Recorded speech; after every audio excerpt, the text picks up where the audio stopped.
Para muita gente, alfabetizar uma criança é ensinar as letras, a união delas, a formação de palavras e os sons. Mas vai bem além disso. Na verdade, tudo começa bem antes. Quem conta mais sobre isso para a gente é a psicopedagoga Maria Carolina Lolli. Tudo bem? Tudo bem, Elaine, graças a Deus. Bom, muita gente acha que só começar a mostrar as letras para o filho já vai conseguir um bom resultado, né?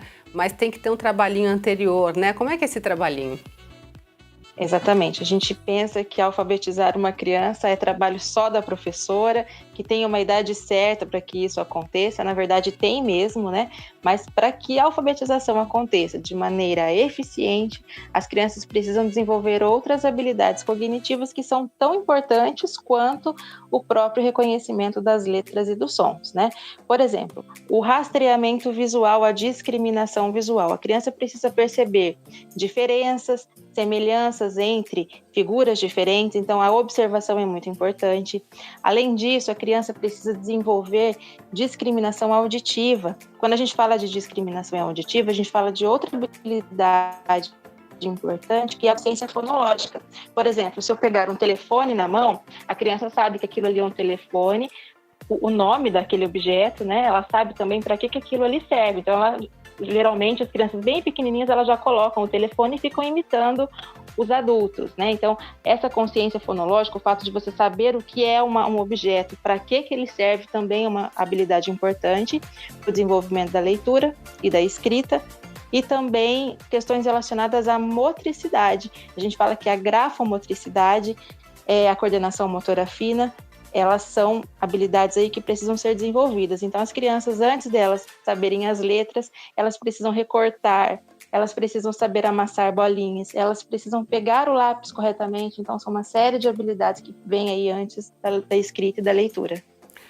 Os pais em casa, a partir de que idade dá para começar a fazer essa estimulação? Porque tem criança que vai para a escola bem pequenininho, né? Mas tem alguns que não, que ficam com os pais durante um bom tempo ou com cuidadores.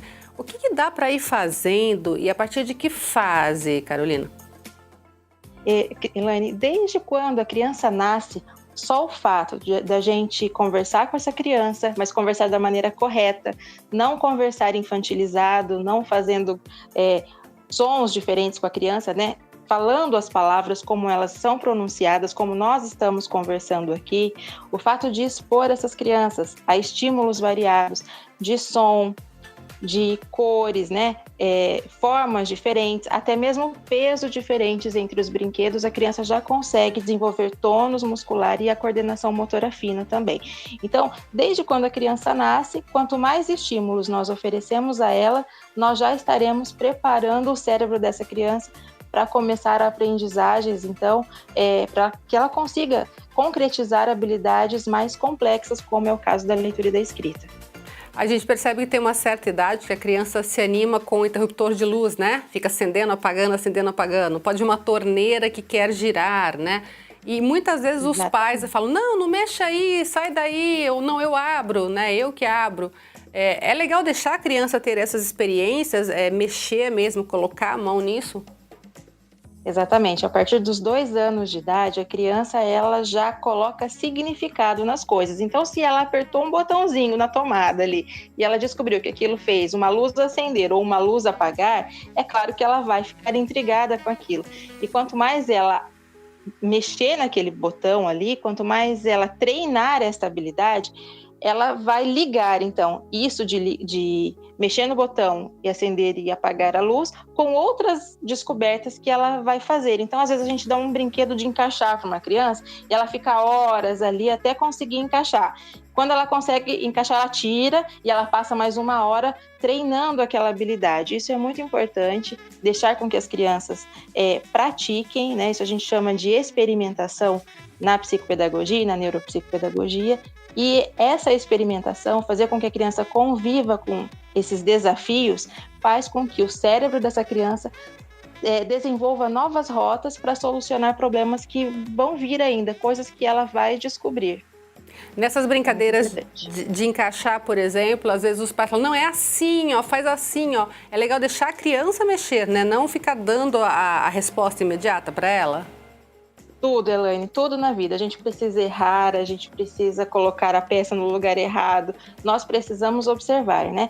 Então, essa coisa de errar e aprender é muito importante. Nós falamos que o nosso cérebro, ele só cria novas conexões, ou seja, só é possível que nós tenhamos novas aprendizagens quando nós erramos, quando nós convivemos com uma situação problema e por nós mesmos nós conseguimos solucionar essa situação problema. Então, por isso que aprender com perguntas é mais fácil, aprender fazendo é muito mais fácil do que você assistir uma aula. Por isso que a gente não estuda matemática lendo, a gente só estuda matemática fazendo as contas, né? Então, o nosso cérebro ele é muito prático, ele é muito da experiência. Eu lembro que antigamente, o meu pai principalmente adorava dar massinha de presente pra gente, sabe? Então quando tinha uma certa idade assim, e a gente ficava mexendo naquilo, e aí ele brincava junto também, ficava fazendo lá os bonequinhos e tal. É um tipo de estímulo também que vai desenvolvendo, né? Principalmente a parte motora, né? Para depois pegar o lápis certinho para escrever.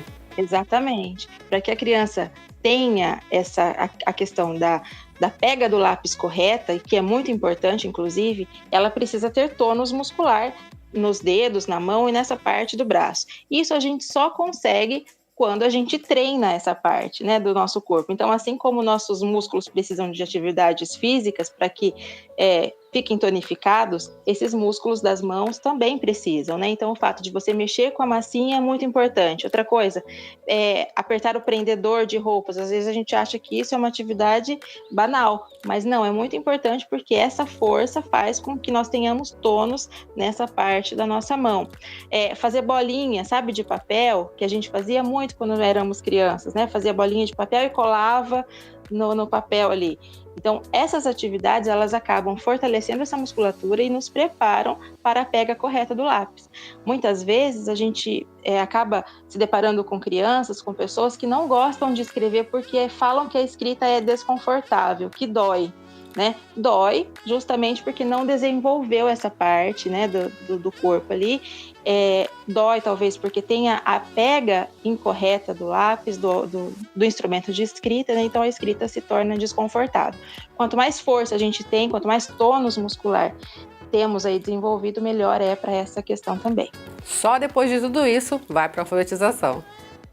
Exatamente. Então, às vezes a gente vê, né, pais e mães muito preocupados com crianças aos 5 anos que não escrevem. Gente, não precisa se preocupar, é super normal. As crianças, elas precisam desenvolver outras habilidades para que essa aprendizagem aconteça. Senão a gente pula etapa.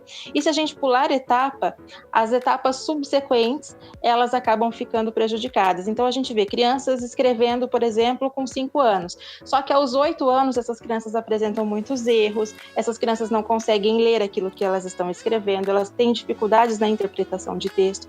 Isso acontece porque talvez pularam etapas aí nesse processo de desenvolvimento.